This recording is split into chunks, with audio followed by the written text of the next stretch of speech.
வணக்கம். ம். உங்களை இந்த நேரடி ஆய்வுக்கு உற்சாகமா வரவேற்கிறேன். ஆமா, இன்னைக்கு நாம பேச போற விஷயம் அப்படிப்பட்டது. நீங்க இப்போ டிராஃபிக்ல வண்டியில ஆபீஸ் போயிட்டு இருக்கலாம், இல்ல வாக்கிங் போயிட்டு இருக்கலாம். இல்ல, அன்றாட வேலைகளுக்கு நடுவுல ஒரு சின்ன பிரேக் எடுத்து காஃபி கூட குடிச்சிட்டு இருக்கலாம். கண்டிப்பா. நீங்க எந்த மனநிலையில் இருந்தாலும் சரி. இன்னைக்கு நாம பேச போற இந்த விரிவான ஆய்வு உங்களை கொஞ்சம் சிந்திக்க வைக்கும்.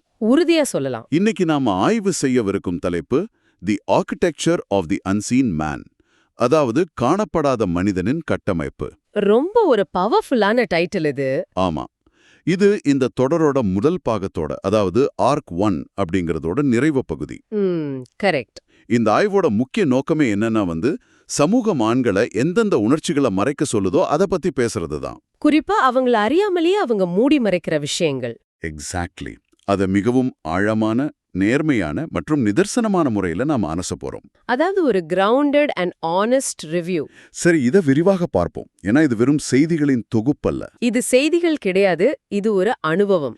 இன்றைய காலகட்டத்துல ஒரு ஆணாக இருப்பதன் உள்மன போராட்டங்களை நோக்கிய ஒரு பயணம்னு இதை சொல்லலாம். இந்த தொடர் எப்படி உருவானது அப்படிங்கிற அந்த பின்னணியை கவனிச்சாலே அது புரியும். ஆமா, அந்த பின்னணி ரொம்ப சுவாரஸ்யமானது. இது ஆரம்பத்துல ஒரு புத்தகத்துக்காக எழுதப்பட்ட தனிப்பட்ட குறிப்புகளாகவே தொடங்கியிருக்கு.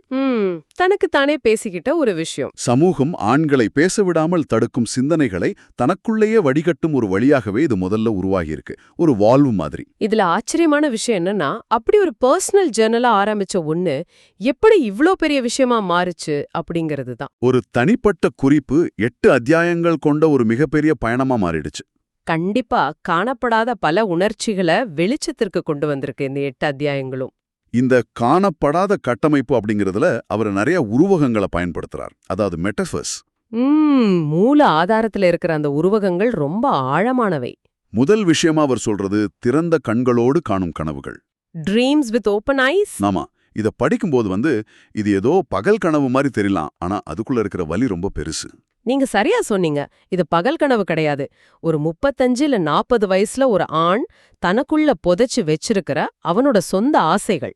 ஒரு காலத்துல பிசினஸ் பண்ணணும், இல்ல ஊர் சுத்தணும்னு நினைச்ச பேஷன். அதான், ஆனா கடமைக்காக இஎம்ஐ கட்டணுங்கிற கட்டாயத்துக்காக ஒரு சாதாரண வேலையில உட்கார்ந்துட்டு இருப்பாங்க. வெளியே பார்க்க கம்ப்யூட்டர் முன்னாடி வேலை செய்யற மாதிரி தெரிஞ்சாலும் மனசுக்குள்ள அந்த திறந்த வெளி கனவு அப்படியே மிதந்துட்டே இருக்கும். இனிமே அந்த வாழ்க்கைய வாழ முடியாதுன்னு தெரிஞ்சும் அழிக்க முடியாத கனவுகள் அவை. இதுதான் அந்த கண்ணுக்கு தெரியாத சுமை. இங்கேதான் விஷயம் ரொம்ப சுவாரஸ்யமா ஆகுது. இன்னொரு உருவகம் அவர் சொல்றது தொழில் மற்றும் பணியிடங்களில் எதிர்கொள்ளும் இரட்டை சிக்கல்கள். டபுள் பைண்ட்ஸ் இன் கரியர்ஸ். இது ரொம்ப கொடுமையான ஒரு ட்ராப்.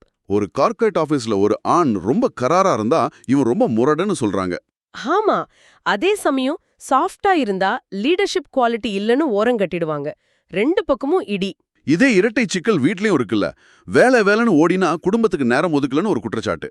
குடும்பத்தோட இருந்தா சம்பாத்தியம் பத்தலன்னு இன்னொரு குற்றச்சாட்டு. இப்படி 2 பக்கமும் பேலன்ஸ் பண்ண முடியாம தவிக்கிறப்போ மற்றவர்களிடமிருந்து அங்கீகாரத்தை பெற துடிக்கும் ஒரு பெரிய மனச்சுமை உருவாகுது. The weight of validation. தன் குடும்பம் தன்னை மதிக்குதா அப்படிங்கிற ஏக்கம். இந்த இடத்துல தான் அந்த கிங் மேக்கர்களின் அமைதியான விசுவாசம் அப்படிங்கிற வார்த்தை வருது. ஆமா, Quiet Loyalty of Kingmakers. இது ஒரு அற்புதமான பதிவு. எப்பவுமே மேடையில் இருக்கிறவங்களுக்கு தான் கைத்தட்டல். ஆனா மேடையை உருவாக்குன அந்த அப்பாவோ கணவனோ எப்பவுமே கூட்டத்துல கடைசியாளா தான் நிக்கிறாங்க. அவங்க ஒருபோதும் அரியணையில ஏற மாட்டாங்க. ஆனா தன் அன்புக்குரியவங்களை அரியணையில ஏத்தி அழகு பாப்பாங்க. இது எந்த எதிர்பார்ப்பும் இல்லாத ஒரு அமைதியான அர்ப்பணிப்பு. இது அத்தனையும் கடமை மற்றும் எதிர்பார்ப்புகளின் கண்ணுக்கு தெரியாத சங்கிலிகள் அப்படின்னு அந்த படைப்பாளி ரொம்ப தெளிவா விளக்குறாரு. Invisible chains of duty. இந்த சங்கிலிகள் ஆண்களோட வாழ்க்கையை எப்படி கட்டி போட்டிருக்குன்னு யோசிச்சு பாருங்க. சங்கிலிகள் அவங்கள தொடர்ந்து ஓட வைக்கதே தவிர நிம்மதியா மூச்சு விட அனுமதிக்கிறதே இல்ல. இத கேட்டுட்டு இருக்கிற நீங்களே யோசிச்சு பாருங்க. இது என் கடமை, என் குடும்பம் இதை எதிர்பார்க்குதுன்னு சொல்லி உங்க ஆசைகளை நீங்க எத்தனை முறை புதைச்சிருப்பீங்க? ரொம்ப உண்மையான கேள்வி இது. இந்த இடத்துல ஒரு ஆணோட அன்பின் வெளிப்பாடு எப்படி இருக்குன்னு பார்க்கணும். அந்த அன்பின் வெளிப்பாடும் கண்ணியத்தின் அளவுகோலும் மூல ஆதாரத்துல ரொம்ப மனதை தொடர மாதிரி சொல்லப்பட்டிருக்கு. குறிப்பா அந்த விஷயம், ஒரு தந்தையின் மௌனமான அன்பை உணர்த்தும் அந்த தொடையின் மீதான தட்டல். ஸ்லாப் ஆன் தி தை. இத படிச்சப்போ எனக்கு நிஜமாவே சிலிர்த்துருச்சு. எனக்கும் அதே உணர்வுதான். முந்தைய தலைமுறை அப்பாக்களுக்கு வார்த்தைகளால அன்பை வெளிப்படுத்த தெரியாது. ஐ லவ் யூ அப்படிலாம் அவங்க சொல்ல மாட்டாங்க. ஆமா, ஒரு பையன் ரொம்ப கஷ்டமான சூழ்நிலையில ஒடிஞ்சு போய் உட்கார்ந்திருக்கப்போ அப்பா பக்கத்துல உட்கார்ந்து தொட மேல மெதுவா ஒரு தட்டு தட்டுவாரு. அந்த ஒரு சின்ன தட்டல்ல நான் இருக்கேன்டா உனக்கு அப்படிங்கிற பல வருஷத்த பாசமும் நம்பிக்கையும் அடங்கியிருக்கும். இது ஒரு ஆணோட மௌனமால அன்பின் மொழி. இத நிறைய பேர் அவங்க வாழ்க்கையில கடந்து வந்திருப்பாங்க. கண்டிப்பா. ஆனா இது ஒரு பக்கம் இருந்தாலும் இன்னொரு பக்கம் ஒரு கசப்பான உண்மையும் இருக்கு. அதுதான் அந்த 2வது முக்கியமான விஷயம்.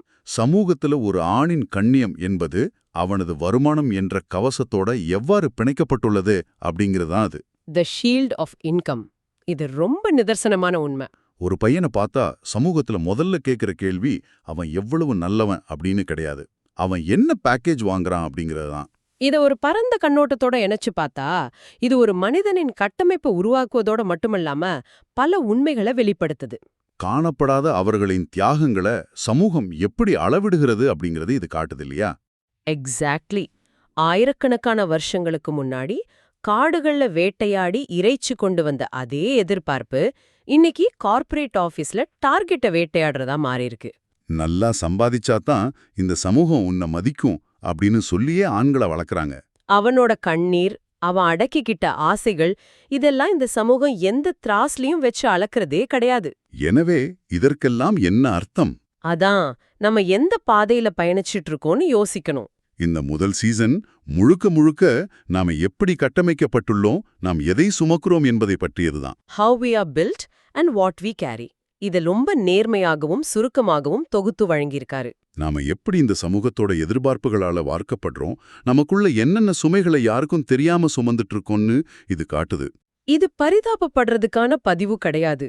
இது ஒரு கண்ணாடியை எடுத்து சமூகத்தோட கண் முன்னாடி நிறுத்துற ஒரு நேர்மையான செயல். கரெக்ட்.